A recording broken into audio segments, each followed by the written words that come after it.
राहुल गांधींनी विधानसभा निवडणुकीसाठी त्यांच्या प्रचाराची रणनीती निश्चित केली आहे। हातात संविधान घेऊन 50% आरक्षणाची घोषणा घेऊन राहुल गांधी प्रचाराच्या मैदानात उतरलेत। कोल्हापूर दौऱ्यात त्यांनी विधानसभा निवडणुकीच्या प्रचाराच्या मुद्द्यांचा ट्रेलरच दाखवून दिलाय। बघूया त्या संदर्भातला एक रिपोर्ट।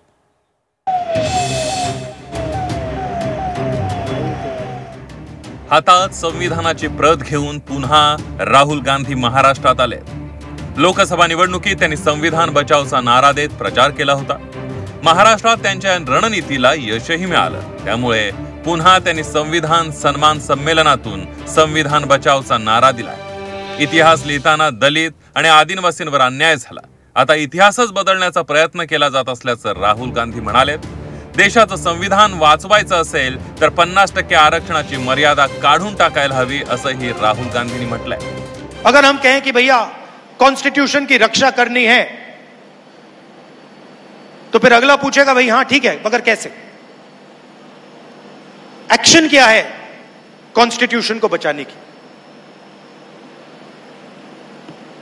तो 2-3 सिंपल से एक्शंस मुझे दिखाई दे रहे हैं। सबसे पहला एक्शन कॉन्स्टिट्यूशन को बचाने का, रिजर्वेशन की जो दीवार है 50% वाली, इसको तोड़कर हटाने का। जातीय जनगणना भाजप सरकारला करायची नसल्याचा आरोप राहुल गांधींनी केला। 90% लोकांना अंधारात ठेवून भाजप राजकारण करत असल्याचा आरोप राहुल गांधींनी केला। ये जाति जनगणना नहीं कराना चाहते क्योंकि ये सच्चाई से डरते हैं।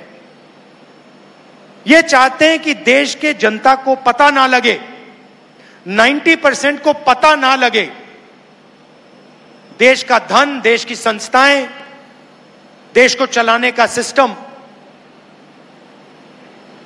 किसके हाथ में है। राहुल गांधींनी कोल्हापूरच्या सभेत छत्रपती शिवाजी महाराजांचा पुतळा हाती घेतल्याचा संदर्भ देत देवेंद्र फडणवीस यांनी राहुल गांधींवर जोरदार टीकास्त्र टाकले। मी त्यांना एवढंच सांगू इच्छितो, राहुल गांधीजी छत्रपती शिवरायांवर बोलायचं असेल तर पहिल्यांदा पंडित जवाहरलाल नेहरूंनी छत्रपती शिवरायांचा अपमान करणारं पुस्तक लिहिलंय। त्या पुस्तकाबद्दल तमाम शिवप्रेमींची माफी मागा आणि त्यानंतर छत्रपती शिवरायांवर बोलायचा अधिकार तुम्हाला आहे। राहुल गांधींचा संविधान बचावचा मुद्दा लोकसभेत कमालीचा यशस्वी ठरला। आरक्षण आणि संविधान रक्षण हा दुहेरी नारा विधानसभेत मतदारांना भावणार का हे पाहावं लागणार आहे। प्रताप नाईक, झी 24 तास, कोल्हापूर।